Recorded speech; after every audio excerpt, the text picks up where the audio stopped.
This is the Landlord Survival Show. When people stop being nice and shit gets real. You're the landlord. We're here to help.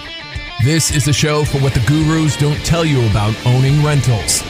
We're here for you because we're stronger together. Brought to you by Empire Industries Property Management. Built for investors, by investors. Hey everyone, welcome to the Landlord Survival Show. I am your host, Steve Rosenberg, and I am the owner and co-founder of Empire Industries Property Management and Realty Services. Empire, we manage about 1,000 properties. We are in Houston, we are in Dallas, we are in Fort Worth, and we are growing very aggressively across Texas. And the reason we created this show is not because we are a management company. The reason we created this show is because we are investors. I own properties, I buy properties, I sell properties. I make some good decisions, and quite honest, I make some bad decisions, and I've made my share of both.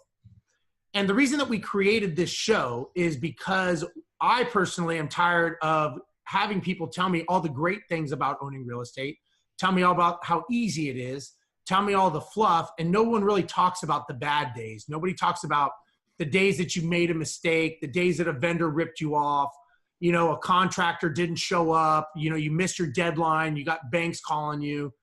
And not that that is something that you need to harp on, but I do think that that's a reality in the investing world that I think that you need to think about when you're getting involved in this. I don't think it's all, you know, sunshines and rainbows and unicorns. I think the reality is there's some harsh truth that comes in owning rental properties. You know, at the end of the business, at the end of the day, it's a people business. You know, whether you own a rental property, whether you're flipping properties, I don't care if you're doing commercial, you're in the people business and you have to deal with people. And I think you need to realize that, you know, when you own property, you know, and you're dealing with contractors and you're trying to get something done, you're trying to flip a property, there's a lot of mistakes that can happen. There's a lot of variables. And my guest today, we're going to expand on that because he does it not only from his hometown, but he does it in multiple states across the country. And so I want to kind of learn a little bit more. One of the things that we created with Empire is the Landlord Survival Handbook. We call it the Ultimate Survival Handbook. And what that is basically how we manage our properties of 1,000 properties every day is what is in this manual. So when you get into the rental business and you don't really know what to do and you want to self-manage, I don't think there's anything wrong with that. I think self-managing is fine. But I do think that if you're going to self-manage, you need to understand the rules of the game and you need to understand what those laws are. And part of that is knowing what fair housing laws are, what discrimination laws are, what dangerous breeds will make your property insurance company drop you. These are things that are in that manual. You know, what questions you can and cannot ask a prospective tenant because you could be violating the law. Unfortunately, these are not all the things that I knew when I was owning my first rental properties. Luckily, I never got in trouble, but they're things that I think that you should know because I don't want you to get in trouble. And so we created this manual. If you go to our website, selfmanagemyproperty.com, you can go on there, you can click on it. I've got free ebooks. I've got the manual there. We have a Facebook group, the Landlord Survival Group on Facebook. It's a growing group, and it's like-minded investors. There's no set tone. The only thing I ask is that you don't sell anything on there. This is for investors to ask questions. It's investors in multiple states and multiple countries that want to learn to do what they're doing just a little bit better. So I want to introduce my guest, just a quick introduction of how I met him. So we have a mutual friend, Charles and Grace Youre. They're up in Seattle, and I've met Charles and Grace from another mutual friend. And I was fortunate enough to go and speak at Charles' Pacific Northwest Badass Real Estate Expo this year. And great event, a lot of great people. And I met Cory. And we were there, we started talking, and I started listening to what he's doing. And I was really impressed. You know, the stuff that you're doing, the things that you've accomplished, I got to say, it's very impressive. So, Cory, thank you so much for being on the show. I appreciate you taking the time. I know it's a little bit early where you are. And so thanks for waking up and doing this. No problem, Steve. And I'll never forget actually the first time that we met in Charles. It was at Charles' event. It was earlier this year, right? Yeah, I think it was in April or something. Yeah. But yeah, so right away I was like, I was talking to Grace. I was like, oh, who's that guy? You know, I was pointing at you. And you were already talking to my partner, Kiko. Yeah. Yeah. And I was like, yeah, that guy is he looks like a badass. And then sure enough, she's like, oh, and she was telling me he is like, he's a pilot, and he has all these rental properties, and he's a large company. I was like, oh, she's like, did you meet him? I was like, no. I'm usually like kind of like a shy guy, so she like basically grabbed me and like ran me across the room. It's like, hey, Steve, this is Cory. I was like, oh, thanks, Grace. Like, kind of put me right in there, so, but I was very grateful for that, because I appreciate, you and all that, you've kind of brought me in on your podcast. And I've actually been following you on Facebook, learning a lot, because we're shifting a little bit more towards passive income too, Right. and Grace and Taro speak highly of you. So That's thanks great. again, man. That's great. So let's talk. First of all, let's tell everybody where you're calling from, because it's not a standard place that people would think that you're doing flipping and stuff. Right. Well, so I'm based out of Honolulu, Hawaii, and I basically live right in downtown Honolulu. So it's about 6:10 right now in the morning, and sometimes like sirens go off, because there's like, I'm right in the heart of Honolulu. So if you hear anything, I apologize. No. I've spent many flight layovers in Honolulu over at the top of Waikiki Martini Bar. So I've been there many times. The best happy hour on the island, or it was. Yeah, no, I love that place. It's a great city. I mean, it's just a beautiful island, and living in Guam for a couple of years and getting to know all the islands out there, the Micronesian, Marshall Islands. It's just, I love going out there. And I told you I'm going diving in Palau next week over Christmas break, so that'll be kind of cool. That's awesome, man. Yeah. So, well, next time you're back in town, man, let's definitely hook up. Yeah, definitely. I'd love to. So tell everyone kind of your background, like how, how'd you get into real estate? Because you're not just doing it in Hawaii, you're doing it all over the US. So let's kind of dive into your background of how you even got into this world. Sure. I basically kind of fell into real estate investing. I was finishing up my last year in college in Riverside, California. So Southern California. This was towards the end of 2011. So I was going through my last year in 2012. And I just kind of knew I didn't want to go the traditional route. I had this feeling I spent so much money on school and on my degree, and I just, my future that I saw, I just couldn't, I thought that there was a better way. I just didn't know. And I read Rich Dad Poor Dad, and basically totally changed my mindset, mainly because everything that I was feeling, all my concerns and kind of insecurities, like, is this what really life is going to be? Like, I just work every day, Monday through Friday. And the rat race, right? The rat race. Yeah. And so I read the book, and it kind of, everything he was telling me was like, okay, like, I'm not thinking wrong. It's not wrong to feel that I don't want to work for the rest of my life. Yeah. It's not wrong to feel that way, because I came up from a traditional, I guess, upbringing where you go to school, you get a good job, and you save money and hopefully have enough in retirement to get you to the end, but I felt that wasn't for me. And so after reading the book, I got fired up, because it showed me that there was another path. And so I ended up kind of just embedding in the network out there in Riverside. I went to all the meetups, and I met a couple of investors who kind of took me under their wing. And they made, my task was to door knock for them. And it was brutal, free like labor, door knocking. They call it free labor now, but yeah. Yeah, exactly. Yeah. And like, you really have to ask yourself when you're door knocking, it throws you into the fire, because it really challenges you to see how bad you want it.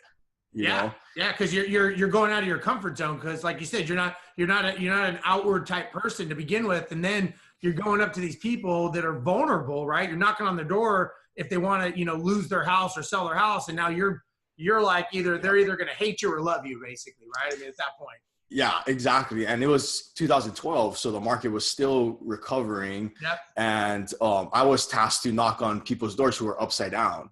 Right. And it wasn't pleasant. Like, they didn't want to really talk to anybody, let alone some kid who's knocking on their door, you know, asking if they need help and stuff like that. And, you know, it was the hardest year for me, but it was my most growth because I saw what I was made of, you know. Nice. And because I am an introvert, I am a shy guy, you know, and but the mentors who took me in told me from the start, it's like if you don't want it bad enough, and if you're not in it for the right reasons, then you're not gonna make it. Basically, that's what he basically told me. Like, you know, we'll part ways right now because you're gonna waste your time and you're gonna waste my time. And at first he came across very hard on me, and but he did me a favor, you know. And because when things did get hard, I just kept hearing his voice telling me, like, I'm not gonna make it, you know, because you know, some people, when they're told that they're not going to make it, they agree, you know, and they crumble and they turn small.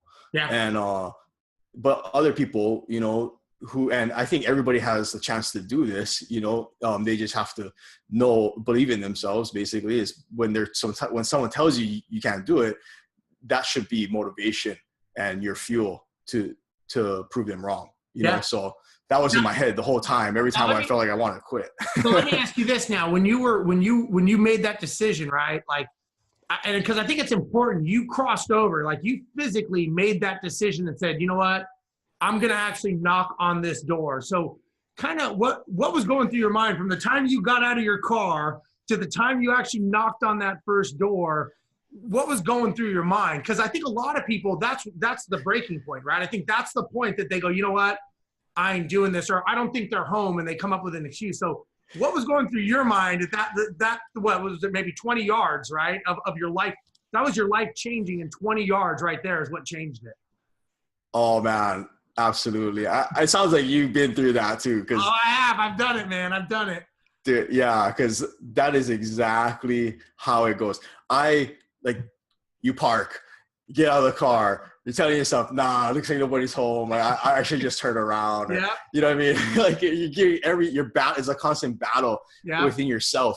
And that's why I think I would not take it back. You know, as brutal as door knocking can be, you know, I wouldn't take it back because it really did show you know, what I was made of. And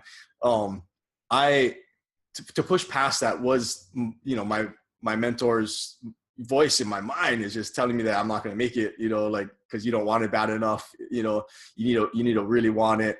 And honestly, if he didn't tell me that up front, I probably would have turned around and came up with every little excuse. And, you know, I now I'm in the position where I'm on the other side. I'm helping people, right? And you know, I had to deal with a couple of people who I'm trying to help, and you know, they're doing marketing. I teach them. I give them my systems, and they get the calls coming in. And there's I'll never forget one of my guys. Like he had a call come in, and it was a motivated seller. The seller needed to sell, but he was kind of hostile on the phone all the time, you know, and he was rude to him, and kind of the conversation was always kind of toxic.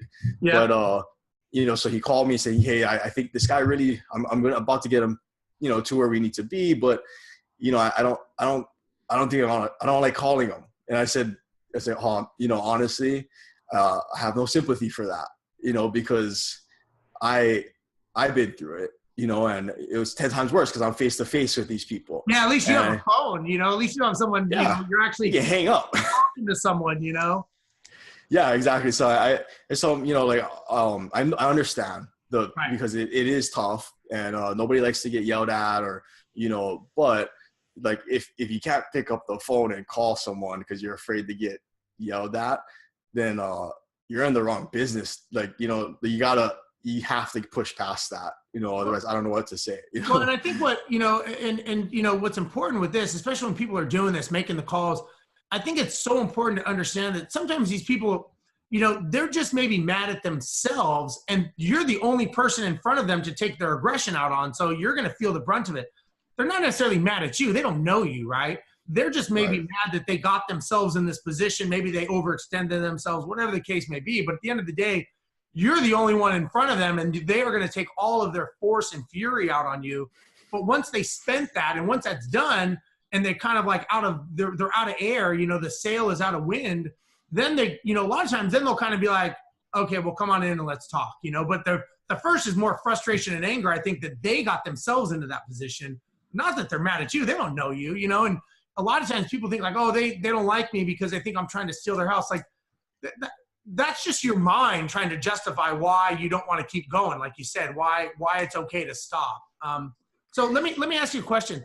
When you're talking to these new people, and look, it's like me, right? It's like the old quarterback, right? You're trying to show the new quarterback how to play, and you're trying to explain to them, and you're trying to tell them, look, I've been there, I've done that. And they're like, yeah, that was the old way. This way is much harder. We're different, Right. How do you mentally get them past that point? Because you can only tell someone so many times, do it. And at one point, you got to kind of say, hey, get off the pot. At some point you got to take action, So how do you get them to that? And then how do you make the decision that, this person's why is just not strong enough, and I don't have the time or energy to get them to that why? How do you do that?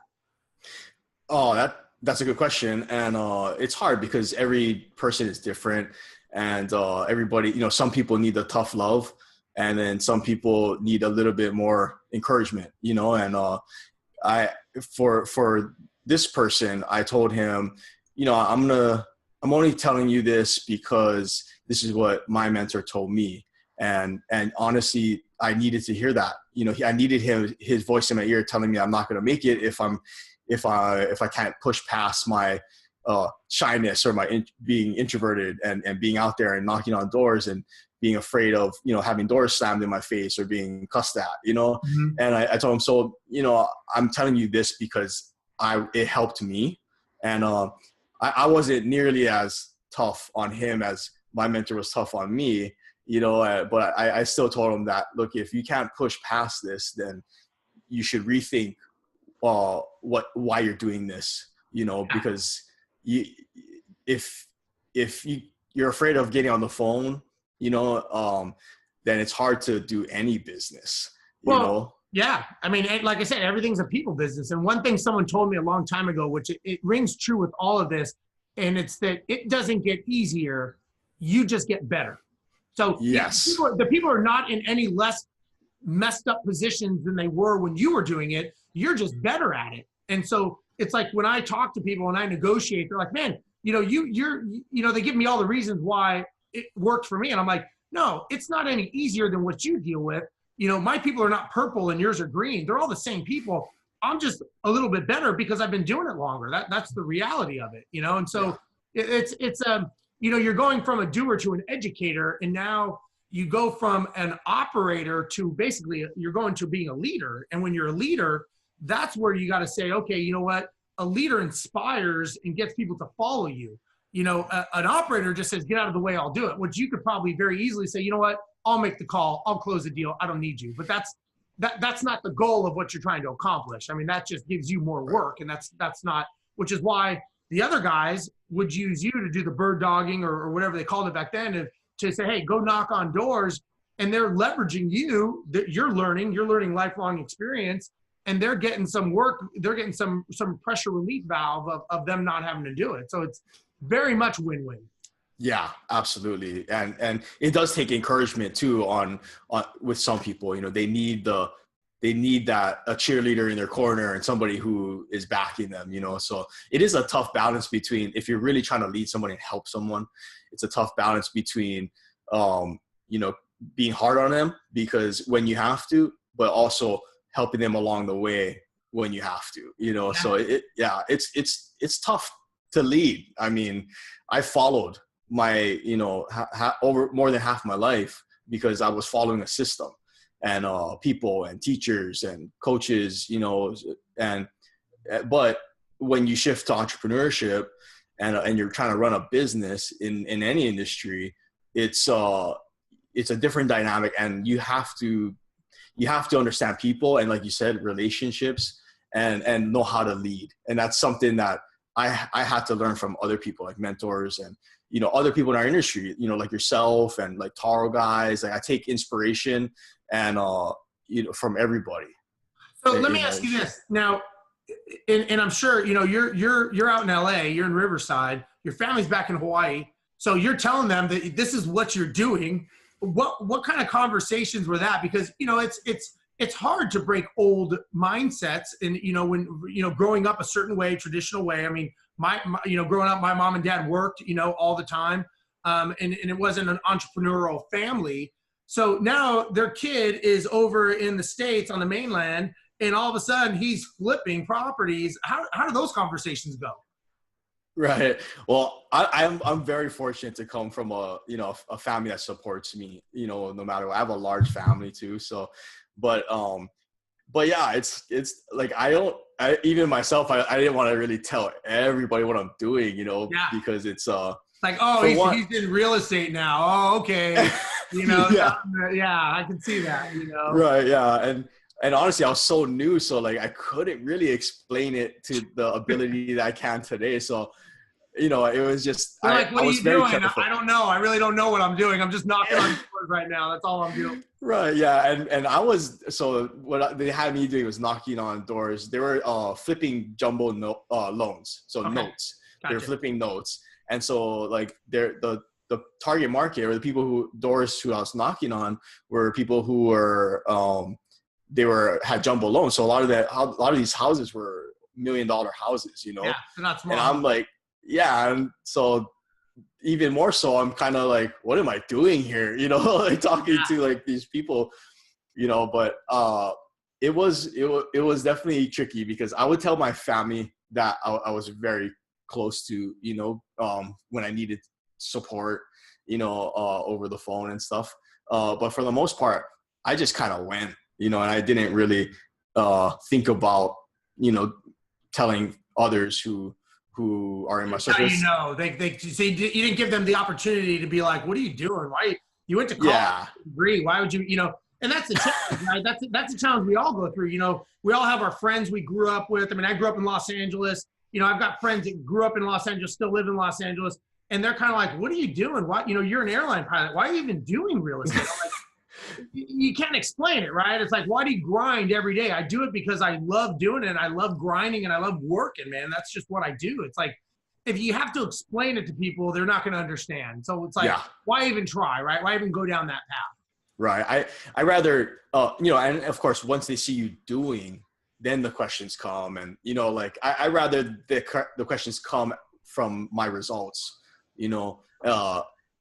But, you know, you still kind of want to tell someone, you know, have some sounding board, right? So like, yeah, I mean, family is always there for me, which I'm very fortunate. That's good. You know, I learned, I remember listening to like a Grant Cardone, and they said that, you know, first they encourage you, then they ridicule you, then they admire you.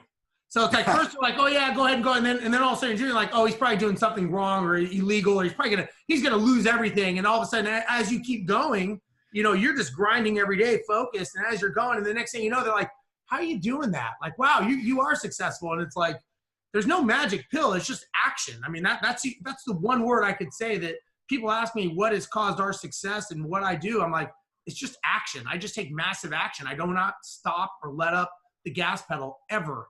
I am constantly moving forward, you know? Yes. Yeah.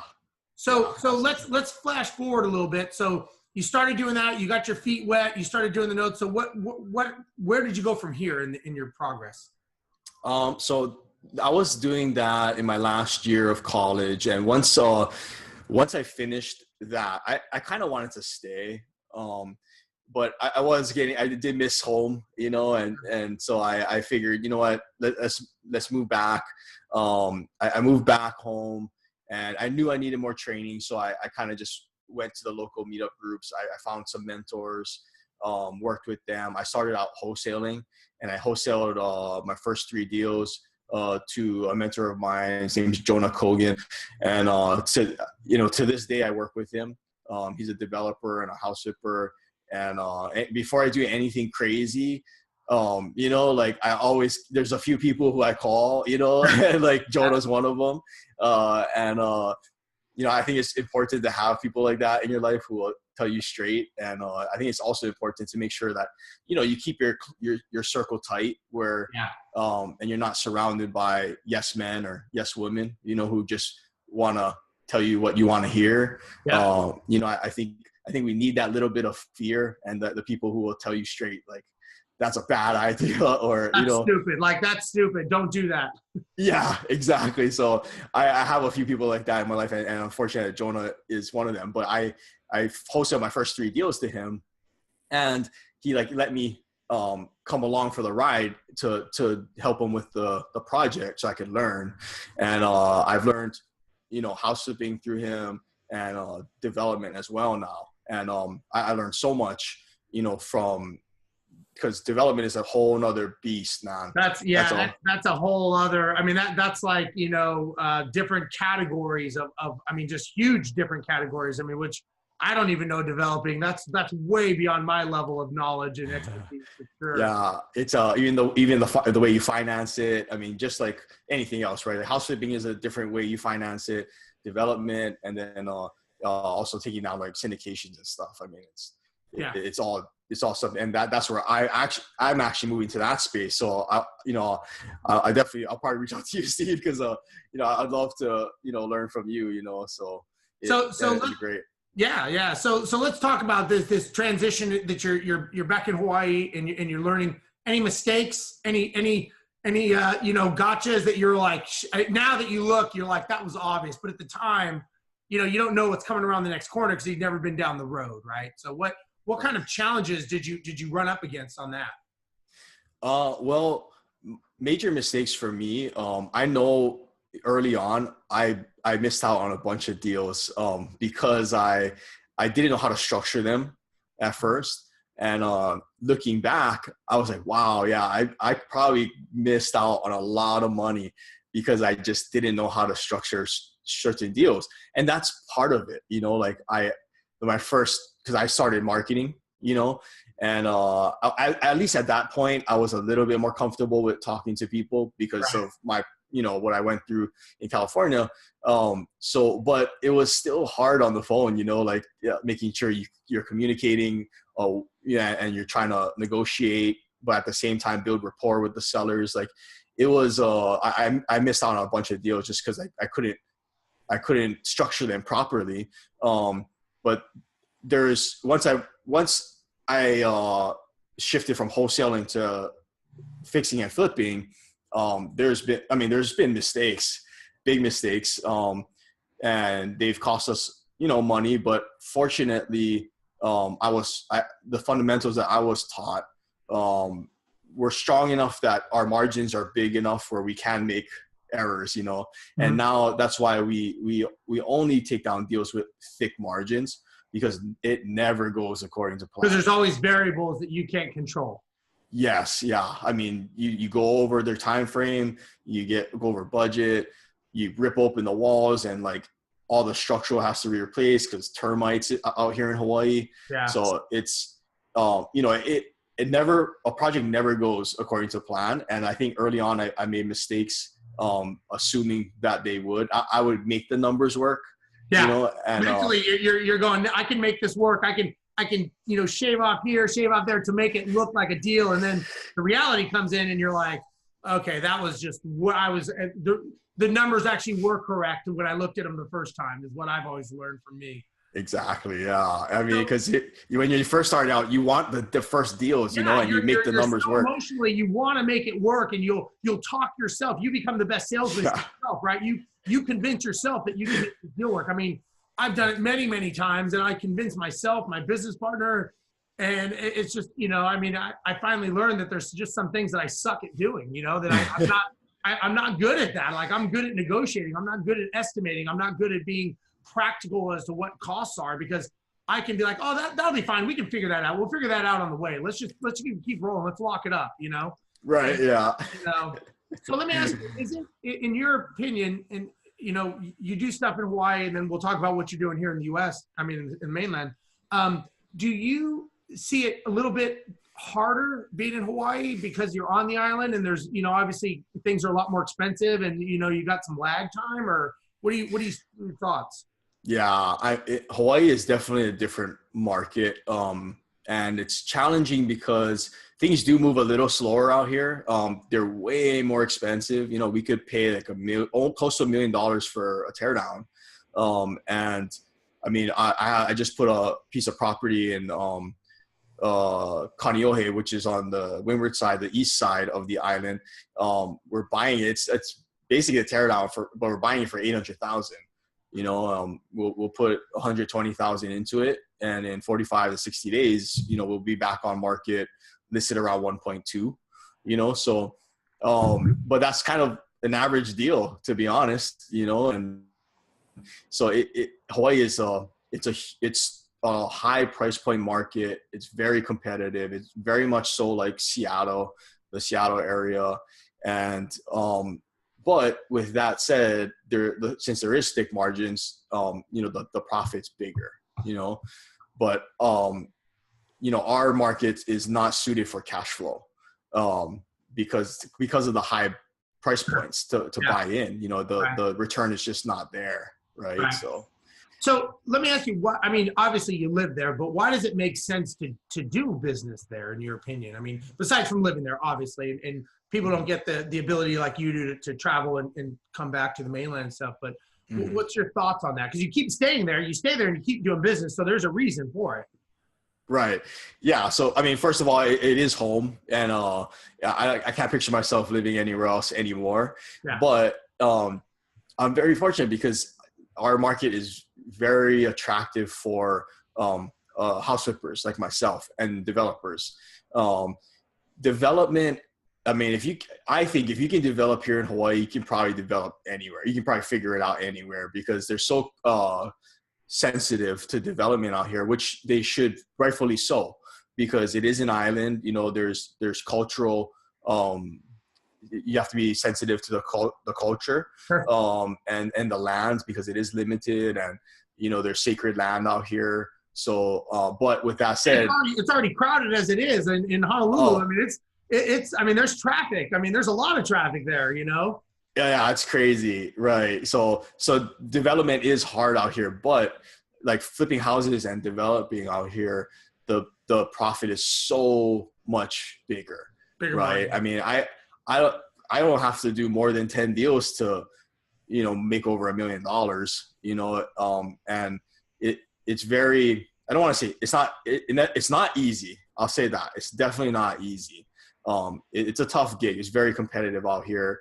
The inventory is very low, but if you can figure it out, you can make really good money here. You can be a millionaire easy. Just the fact that you created you've got the funneling, you've got the systemization. It sounds like that you've been able to make it, and obviously you're offsetting that with mainland stuff. But it sounds like because of that, it works, and obviously you're home, so it's obviously easier. And staying in Hawaii is easier than hopping out to California or Seattle all the time. You got to have a meeting or something, which, as we know, that gets old after a while.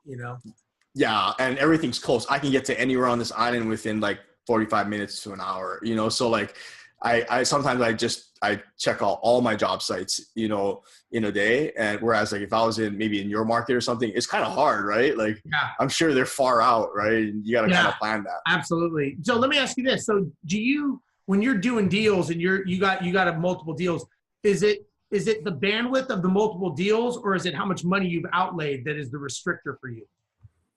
For me, we have strong deal flow. So for me, it's more capacity. What's our capacity in a sense of operations?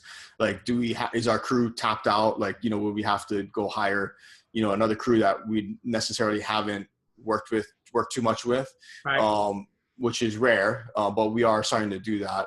And then the other thing is funds too, right? Sure. We always are looking for private capital. We have millions of dollars out there, amongst our projects, because one deal alone, you might have to bring up like over $1 million, like the one I just talked about, where that raise is going to be right under $1 million. Pumping a little bit when all of that's sitting in one small house. It's not like you're buying a project of, a bunch of cash flow. I mean, you're taking a lot of money and you're putting it there, and obviously your expertise and knowledge makes you feel a little more comfortable. But look, I know the feeling. At the end of the day, when you sign on that, it's like, this is me, man. I'm owning this, and it's like, Yeah. I bet, when you're wrong, like you said, when you're wrong in your numbers, it's like, I hope this punch doesn't hurt as much as I think it's going to hurt. I'm projecting it not to be that bad, but it's going to hurt. And, sometimes, as we know, sometimes those punches hurt a lot more than other ones, Yes. And and we are trained, we take calculated risks, right? Right. And, but like, still it hits you sometimes, like slaps me across the face every once in a while, where it's like the heaviness of the debt comes down on you. It's like, wow, like, yeah, if I mess this up, I am toast. Yeah. Right. And like, every time I hand the keys over to the contractors or something, it's like, my life is in your hands, dude. Yeah. Like, talk seriously. about trust, right? There's a lot of trust there, trust but verify, but there's still at some levels trust. So tell everyone what you're doing now. So now you're doing a lot of stuff. I see you do stuff in Seattle, and you got something going on in Vegas too, right? Yeah. So Seattle, we're also flipping over there, and that's another good point of why it's good to make sure you have, you're thinking ahead and you're making thick margins, because the market has pulled back in Seattle quite a bit. And, if it wasn't for us being conservative on the front end, we could have got stung, pretty hard. Yeah.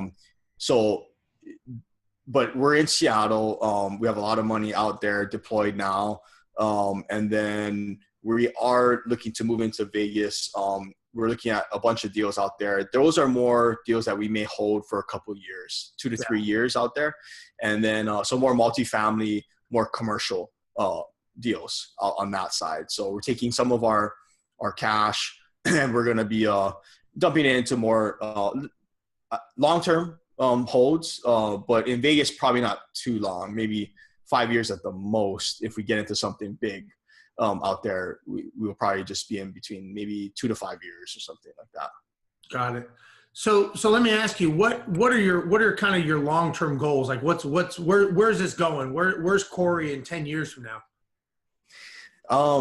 My long-term goals is basically freedom.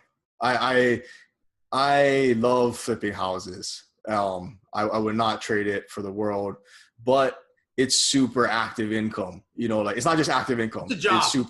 It's a job. And like, job. I'm on 24/7, and it's, at least a 9 to 5, that's active income, I guess, but you're 9 to 5, I'm like, when you work a 9 to 5, you clock in, you clock out. When you flip houses, you don't clock out, Right. and until the thing is done. And then there's the next one, and then the next one. And you're managing contractors, and you got some deals that are closing. So you're managing escrow, you're managing lenders, everybody, stagers, photographers, like, it runs through the whole thing. It doesn't just stop when you're done flipping the house and you get it ready. It's funny, like, you watch these TV shows. I always laugh because you watch these shows and it's like, oh yeah, the house, we made the deadline, it's all great. It's like, you still got to get the house ready. You got to find a buyer. They got to get money. You got to close. That's just the first third or quarter of the transaction. Right, exactly. And like, my guys, like my crew, they don't see that side, right? No. Like, I'm like they just see us. Oh, here's a new project. Go get after it. Yeah. And like, they don't see like how much work we do on the front to putting the funds together, closing, like that's. Like, so I told my general contractor, because one time he's like, hey man, I feel like I never see you, I'm like, well, dude, like, what my dealings with you is like 20% of what I do. Yeah. You think this is all it's like, I don't just, it's funny. A lot of people, when they think of the investor, they think it's this guy just running around to Home Depot. He's ordering his crews around and he's done, and it's like, that's just a piece of this whole puzzle. And I think that's why a lot of investors fail, is they don't they don't realize, like, hey, you got to be able to market this property. You got to understand some online advertising. You got to understand, there's so many different pieces. You have to wear so many different hats when you do what you do. And I don't think people realize that they don't understand that it's not just getting a house ready. Making a house pretty does not sell itself. I hate to tell people that. It just doesn't happen.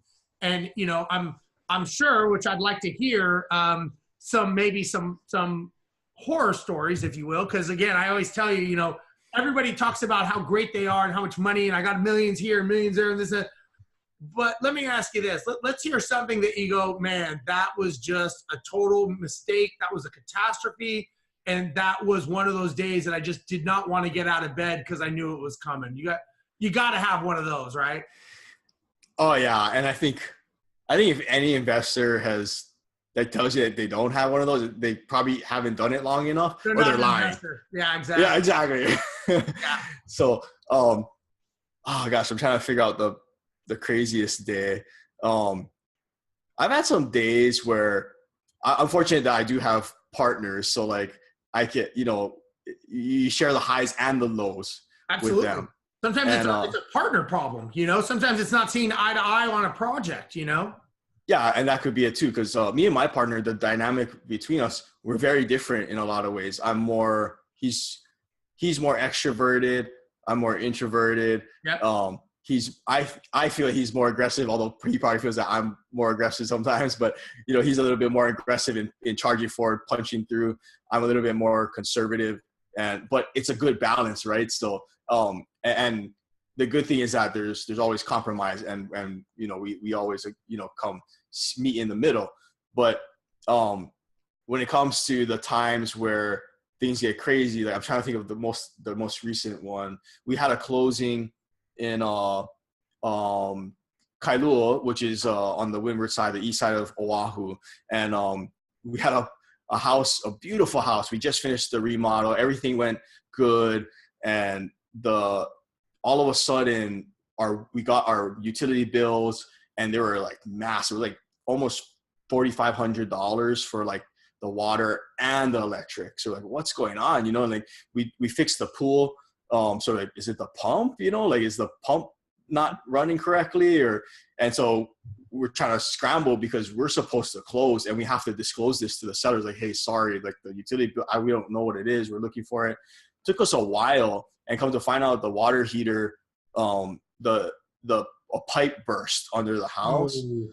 And like, it was hot water. So not only was it leaking a ton of water for like probably over, I don't know, a few weeks, you know? Wow. And like, but it was hot water, so it was being heated. It was hot water.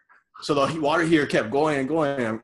And for us, it's not so much like the $8,000 that we have to pay for utilities. Right. It's more like we might lose this buyer, and it might cost us a ton of money to fix this thing, you know? Yeah. Like, so a deal that had like well over 6-figure profit.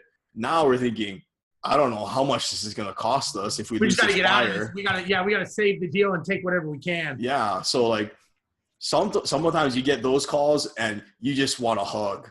You know, it's like, I just want to hug, dude.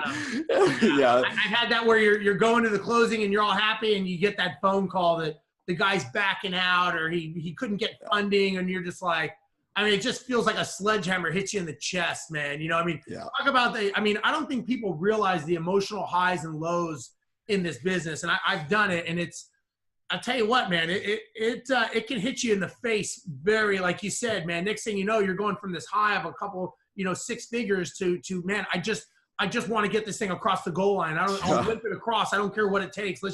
We don't want this to become a bigger problem, you know? So, but one last thing I have, and I appreciate your time. Mm-hmm. What advice would you give people on partnerships? Because look, a lot of people, they don't have the money or they don't have the experience, and they decide, you know what, I met this one guy at a RIA meetup, and we're going to partner, and this is going to be great. You know, I know the reality of those, but what's your take on them? My take is partnerships just have to be very careful, because even for me, I'm an entrepreneur. I'm a serial entrepreneur. Like I get ideas all the time, and I have the shiny object syndrome sometimes, you know, and I want to do this, I want to do that.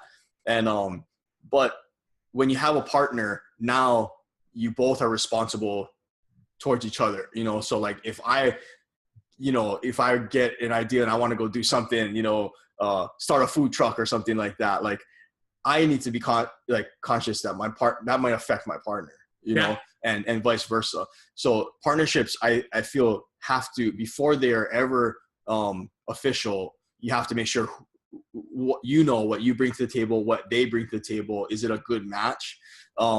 Because it could be the best thing you've ever done is partner, or it could be a huge nightmare, So just my advice is just to make sure that you're compatible on both sides, and just because you may be opposite from your partner doesn't mean that it won't work.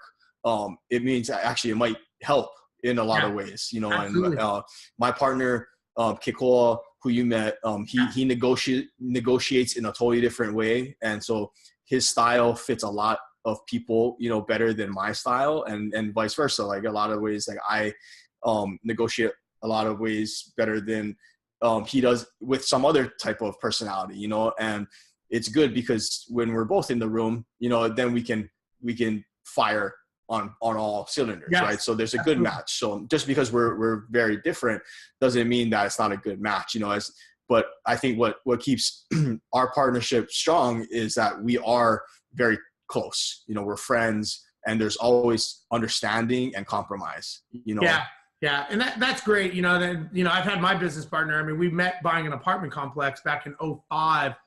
And we joke, I mean, we're more intertwined with real estate and bank accounts than our wives. I mean, it's like we could take each other down like that because we know so much of the inner workings of our finances. And, I would say the one thing that has made our success is we stay in our lane. I don't step on his toes. He doesn't step on my toes. He has a specific, unique ability, and I have my own. And we've learned that, obviously we butt heads like brothers, and, the proverbial F you, okay, well, let's go. But we've learned that we respect each other, and we always are thinking what's best for the business, not what's best for Steve, not what's best for Pete, what's best for the business or what's best for the future. And that may mean that we have to sacrifice, and maybe we have to do something that we may not agree with, but it's the best thing for the company. And we put that first. And I think you have to, whenever you have a partnership, I think you have to not only talk about the good things, but I think you have to have a conversation of, okay, if we get divorced, how does this look? Like, how does the divorce look? How do we separate our assets? And a lot of people don't want to talk about that, but that's the problem. It's like, if you don't talk about that, when it happens, or if it happens, that's when it gets ugly. And it's because you never discuss it. So I tell people, you know what? You got to talk about the ugly shit. I mean, you got to bring the ugly dragon out and say, if we get divorced, we need to figure out how we separate. Now, I hope we never do, but we need to have that button to go, okay, it's time to separate capsules, Yeah. And, I was told this from a friend of mine who's actually a partner with us. His name is Matt. And he told me, because sometimes there's that awkward moment, like, okay, let's talk equity, like about this deal. Everything else is gravy. Like, oh yeah, and then you like, okay, let's talk about how we're going to structure this operating agreement. And he's told me something that I'll never forget. And he said, great contracts make for great friendship, and like, if it's not about, if you're friends with someone, it's not about, oh, I'm friends with you, so like, we don't have to sign a contract. It's like, no, I'm friends with you, so we are going to sign a contract. It's like, I don't want to jeopardize our friendship. I want to put this at a different, I need to compartmentalize that. I need to put this over here, and we need to respect the fact that it's a business, because if we let those two cross over, that's where there's problems. If we say, you know what, we're friends, but you know what, this is business, and as look, as long as I do what I say I'm going to do and you do what you say you're going to do, we're not going to have a problem. But you got to respect that business relationship. Completely agree with you, 100%. Yeah. And if they don't want to, that could be a red flag to you as a business owner, going, you know what, maybe I shouldn't do this with this person, because if we're having good times, like we're dating, right? Once we're married and we're not getting along, what happens then, right? We're in the dating phase. And I had a buddy of mine, he had about 1,200 units in Houston, and he had about 70 partners and different complexes. And he said, if I could get rid of every single one of them, I would. He said, it's like, and you know, he made a lot of mistakes in the operating agreements. He said, it's like you're dating someone for a couple days, then you marry them and you find out that person's crazy. He goes, and they're calling you all night. They think you're ripping them off, or this or that, you know, and he's like, I didn't set expectations in the beginning of how the deal would go. And he goes, the deal was actually making the amount of money that they said they were going to do, but they still thought that I was ripping them off. He goes, and they were making it toxic for the other partners. And so it was making my life miserable just dealing with all the people that were now questioning if I had ethics and this and that, because somebody, you know, had an issue that they thought that they should get more than what was even presented, you know, and it's just, so that's the downside of partnerships. And I tell people, look, for every positive, there's a negative. So, you know, partnerships can be great, but they can also be very ugly. Yeah. Yeah. And it's very important to have everything laid out in writing, because, and it may not even be that people are malicious about it. It's just we forget, you know, it's communication. Like things get lost in verbal translation. Like you need it in writing. And when you see your signature at the bottom of that and you read through what you signed, it's like, wow, yeah, I did agree to that. Like, you're right. You know, like that's how you keep a friendship, you know, like, so because you make it non-emotional. You make it about business. It's like, look, this is non-emotional.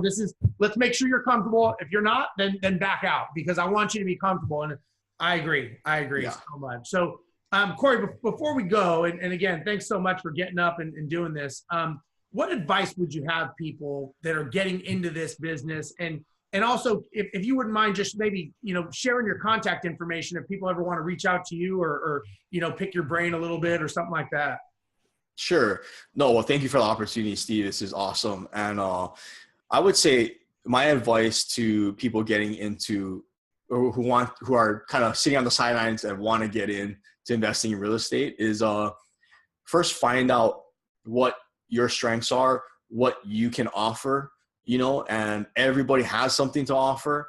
And, you know, I think the way I got started is I kind of just went to the meetups, started like talking to people, even though I was the shy guy sitting in the back of the room, you know, like I would consider it a win at the time if I just talked to one person, you know, but that one person could be the guy to change your life, the guy or girl, you know, like but what I would say is, what value can you bring to somebody else, you know, and everybody has value. You have strengths everywhere. Maybe you're a tech guy and know how to set up websites, and you go to one of these meetups and an investor needs a website set up. You can do that for him. Maybe you do it for free so that you can, you know, learn from him, and that you provide value, you know, to other people. And in return, I always feel you should give first, and in return you get back, you know, and there will, when you have that mindset, things happen a lot faster, in my opinion. Your network grows stronger because people want to work with you and they stay with you. So I think it's important to come from a sense of abundance and giving, because it opens so many more doors for you.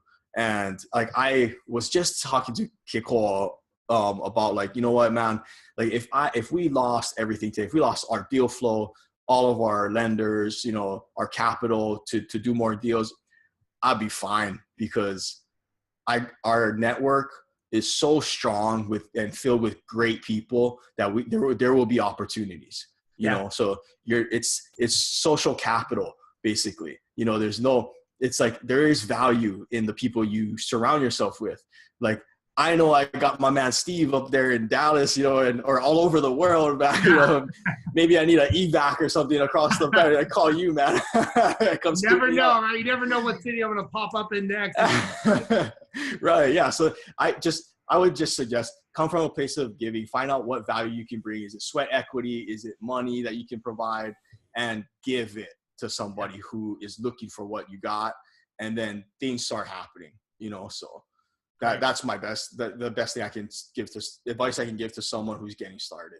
That's awesome, man. That's awesome. Now, Cory, if somebody wanted to find you online, on the internet, website, how do they find you? Sure. I actually really like just Facebook and Instagram, because I don't know, I can interact with people, messages and stuff, and I post like pictures of what we're doing and stuff like that. So on Facebook and Instagram, it's just Cory, Cory. dot Nemoto. That's N as in Nancy, E, M as in Mary, O-T-O. On both, Facebook and Instagram. And just, you guys, anyone can message me, and, I'll try to get back to everybody. So, no, what we say in Hawaii is no shame. There you go. Well, Cory, thank you so much for being on the show, man. I really appreciate it. I know a lot of people are going to get a lot out of this because, you're out there grinding, man. You're not only doing it in Hawaii, you're doing it on the mainland. And I'm sure I'm sure we're going to see more of you on the scene in different states and different cities as your mind opens and as opportunities start, appealing to you. So I look forward to, and maybe Tara will ask us both to come back to the event in Seattle next. I hope so. You never know. Yeah, I would love to. Yeah. And well, thank you, Steve. It was a pleasure, man. And I take a lot of inspiration actually from following you on Facebook. And you had a great post about your son who just took down a deal. Yeah. How old is he again? 14. Well, he's 15 now, but he was 14. That's amazing, man. Yeah. I take so much inspiration from that. And the thing about that was he actually came to me and he said, Dad, I want to buy a house. And I'm like, okay. He's like, well, how much money do you have? And he's like, $10,000. I'm like, thinking to myself, how'd you get $10,000? Like, so he's like, I've been saving all my money and gifts and all that stuff. And I'm like, okay. I go, well, that's not enough money. And this is the thing that was most important. So just so you know, like he goes to the gym with me. Like I bring him with me on places, and he hears me speaking and radio shows and stuff.